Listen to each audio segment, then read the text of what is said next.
नमस्कार दोस्तों, मैं सुनील कुमार आप सभी का स्वागत करता हूं अपने यूट्यूब चैनल सुनील ज्ञान क्लासेस में। आज हम वीकली करंट अफेयर को डिस्कस करेंगे जो 6 अप्रैल से 12 अप्रैल तक जो भी करंट अफेयर पूछे गए हैं उनके सारे क्वेश्चन को हम डिस्कस करेंगे। तो चलिए क्वेश्चन की शुरुआत करते हैं। तो पहला है कि खेलो इंडिया ट्राइबल्स गेम्स 2026 में किस राज्य ने मदर टेली में शीर्ष स्थान हासिल किया है? तो ये कर्नाटक ने शीर्ष स्थान हासिल किया है। कर्नाटक ने कुल 38 मेडल जीते जिसमें 23 गोल्ड शामिल है इसका आयोजन कहाँ किया गया था? तो इसका आयोजन छत्तीसगढ़ में किया गया था। इसका आयोजन कहाँ किया गया था? तो छत्तीसगढ़ में किया गया था। चलिए अगले क्वेश्चन पे चलते हैं।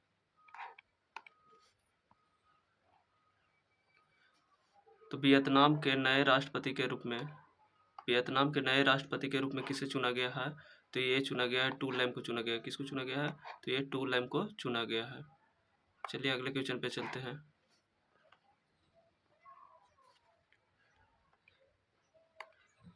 आईपीएल इतिहास में 200 विकेट लेने वाले पहले तेज गेंदबाज फास्ट बॉलर कौन बने हैं? तो ये बने हैं कौन? भुवनेश्वर कुमार। इससे पहले यजुवेंद्र चहल थे जो आईपीएल में 200 विकेट लेने वाले पहले गेंदबाज थे, लेकिन ये क्या थे? तो ये स्पिनर थे। क्या थे? ये स्पिनर थे। लेकिन फास्ट बॉलर में अगर कहें तो फास्ट बॉलर में ये भुवनेश्वर कुमार हैं। चलिए अगले क्वेश्चन पे चलते हैं।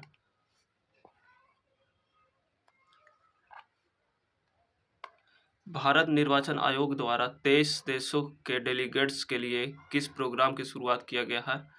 तो ये इंटरनेशनल इलेक्शन विजिटर्स प्रोग्राम 2026 का आयोजन किया गया है। निर्वाचन आयोग का मुख्य इलेक्शन कमिश्नर कौन है? तो ज्ञानेश कुमार है। कौन है? तो ज्ञानेश कुमार है। इसमें भारत निर्वाचन आयोग में 3 सदस्य होता है। एक मुख्य कमिश्नर होता है और 2 अन्य सदस्य होता है। चलिए अगले क्वेश्चन पे चलते हैं। भारत की अब तक की सबसे महंगी बिकने वाली पेंटिंग यशोदा एंड कृष्णा के चित्रकार कौन है? तो यशोदा और कृष्णा के चित्रकार कौन है? तो ये राजा रवि वर्मा। ये प्रसिद्ध पेंटर है। ये प्रसिद्ध पेंटर आर्टिस्ट है। यह इसका ऑक्शन कहाँ किया गया था? तो इसका ऑक्शन मुंबई में किया गया था। इसका कितने करोड़ का ऑक्शन लगा? तो 167.20 करोड़ रुपए का लगा है। ये सबसे महंगी बिकने वाली पेंटिंग है। चलिए अगले क्वेश्चन पे चलते हैं। We the people of India decoding a nation symbols पुस्तक के लेखक कौन है?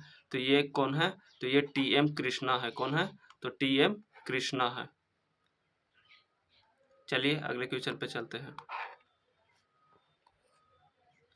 गगनयान मिशन के यात्रियों की सुरक्षा और प्रदर्शन को बेहतर बनाने के लिए मिशन मित्र किस संगठन द्वारा शुरू किया गया है? तो ये इसरो के द्वारा शुरू किया गया है। किसके द्वारा किया गया है? तो इंडियन स्पेस रिसर्च ऑर्गेनाइजेशन द्वारा किया गया है। इसरो की स्थापना कब किया गया था? तो 1969 में किया गया था। कब किया गया था? तो 1969 में किया गया था। चलिए अगले क्वेश्चन पे चलते हैं।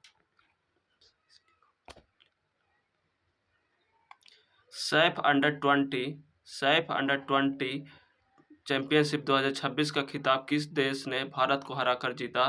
तो ये बांग्लादेश ने भारत को हराकर सैफ अंडर 20 चैंपियनशिप 2026 का खिताब बांग्लादेश ने जीता है। चलिए अगले क्वेश्चन पे चलते हैं। रोंगाली बिहू किस राज्य का नव वर्ष के रूप में त्यौहार मनाया जाता है? रोंगाली बिहू तो ये असम में मनाया जाता है। असम में तीन प्रकार के बिहू मनाया जाता है। एक हो गया रोंगाली बिहू, दूसरा है काटी बिहू और तीसरा है भोगाली बिहू। तो ये 3 प्रकार का बिहू मनाया जाता है असम में। ठीक है, चलिए अगले क्वेश्चन पे चलते हैं।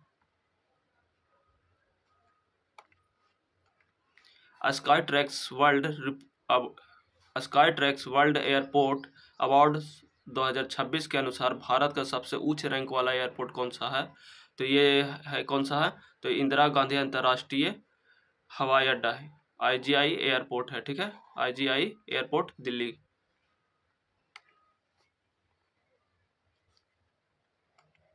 नमो ड्रोन दीदी योजना के तहत ड्रोन पायलट परीक्षण का कौन सा राज्य देश में पहले स्थान पर है? तो ये कर्नाटक है। कौन है? तो ये कर्नाटक है।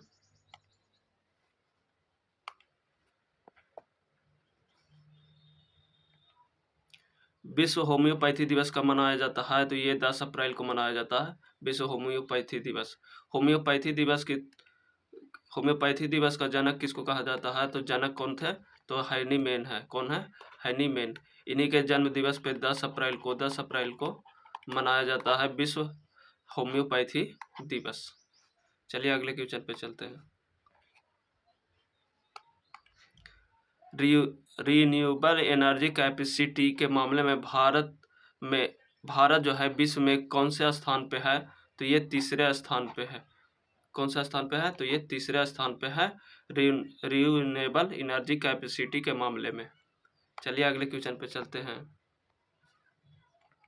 केंद्रीय बजट 2026-27 कब और किसके द्वारा प्रस्तुत किया गया?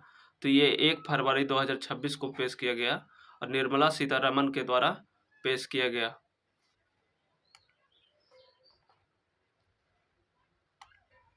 भारत में बजट के इतिहास के संदर्भ में कौन सा कथन सत्य है? तो कौन सा कथन सत्य है? तो पहली बार बजट 1860 में जेम्स विल्सन ने पेश किया था, ये सही है।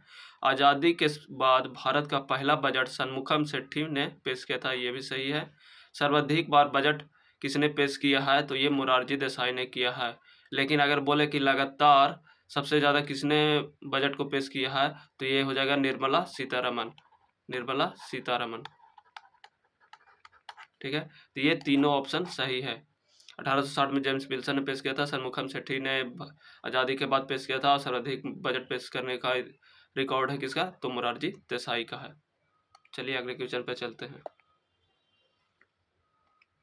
बजट 2026-27 में तेजी से आर्थिक विकास के लिए कितने स्तंभों यानी पिलर्स की बात की गई है?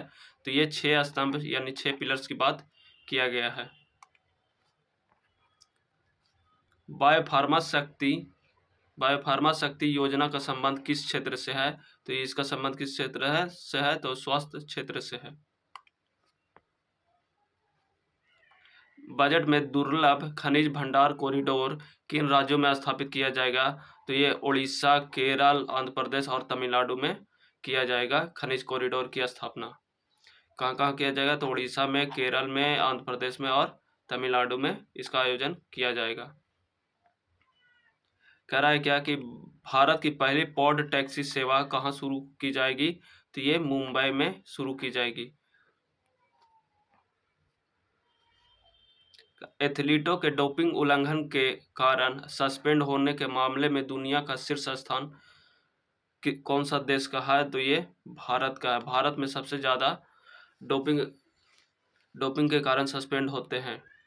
तो विश्व में वाडा है जो डोपिंग एजेंसी है, वर्ल्ड एंटी डोपिंग एजेंसी है, और भारत में नाडा है। भारत में नाडा है, नेशनल एंटी डोपिंग एजेंसी।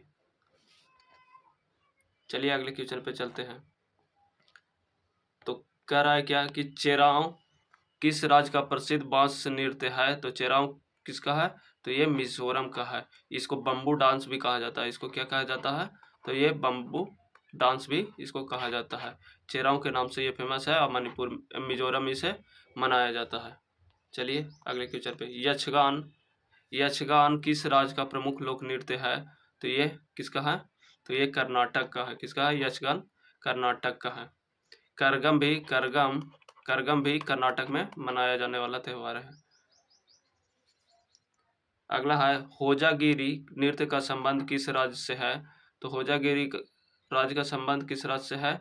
तो ये त्रिपुरा राज्य से है। किससे है? तो ये त्रिपुरा राज्य से संबंधित है होजागिरी। आज के लिए बस इतना ही दोस्तों, कल फिर मिलेंगे। Thank you. अगर आपको अच्छा लगा है तो मेरे YouTube चैनल सुनील ज्ञान क्लासेज को ज़रूर सब्सक्राइब करें। थैंक यू दोस्तों।